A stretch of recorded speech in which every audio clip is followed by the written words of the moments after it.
ang bagong boxing hero ngayon na gumagawa ng ingat dahil sa taglay nitong bilis at lakas sa ibabaw ng luna. Ngunit bago tayo magpatuloy, kung napadaan ka lang sa channel na to, ay huwag mong kalimutan mag-like and subscribe bilang pagsuporta sa ating munting channel. Ang boxing hero na ating bida ngayon mga idol ay si Joey Canoy. Ngayon ay balikan natin ang mga laban niya na kung saan brutal knockout talaga ang inabot sa mga kalaban niya. Matapos ang sunod-sunod na panalo ng ating kababayan na si Joey Canoy, ay nabigyan agad ito ng napakagandang laban kontra sa isang Japanese boxer.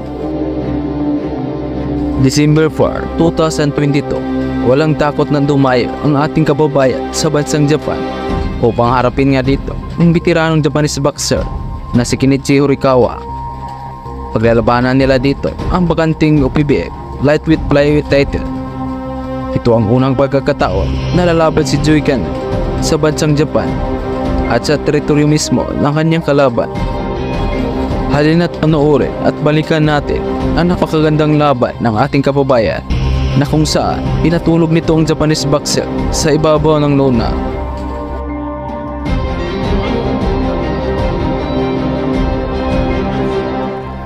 Sa round 1 ay maingat nga po dito ang ating kababayan at sinusukat nito ang distansya upang makapagbato nga po ng mga kombinasyon.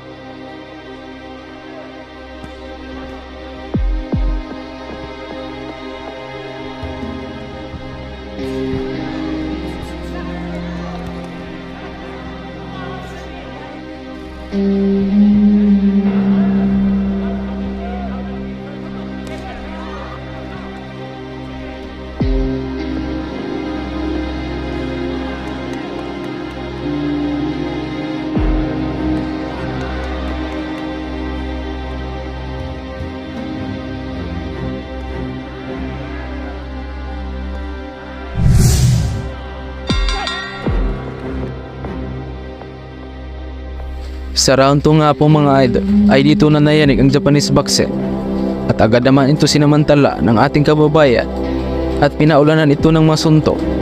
Ngunit sadyang matigas talaga ang Japanese boxer.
Pagdating ng round 4 ay panisugod na ang Japanese boxer at nainis na nga ito sa ginagawa ng ating kababayan.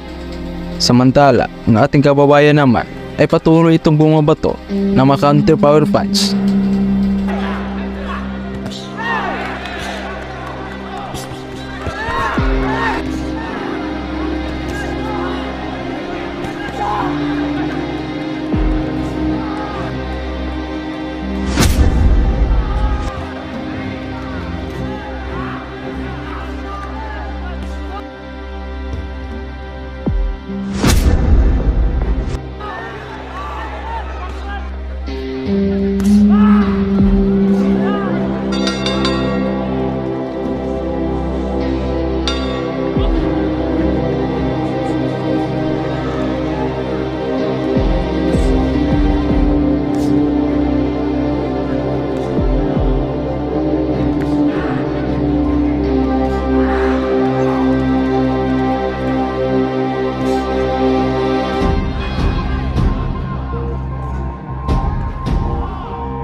At pagdating ng round 7, nangyari na nga ang di inasahan.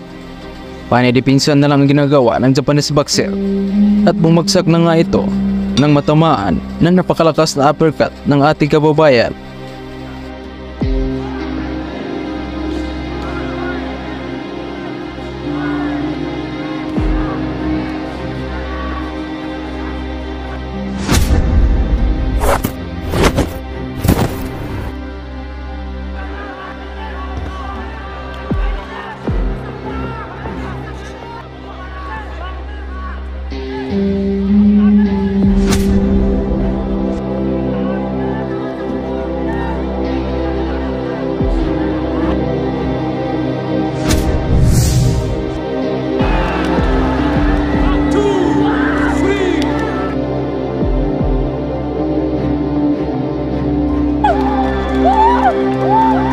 Sa huli ay panalo ang ating kababayan by a knockout at matagumpay nitong nakuha ang baganting tituluhan.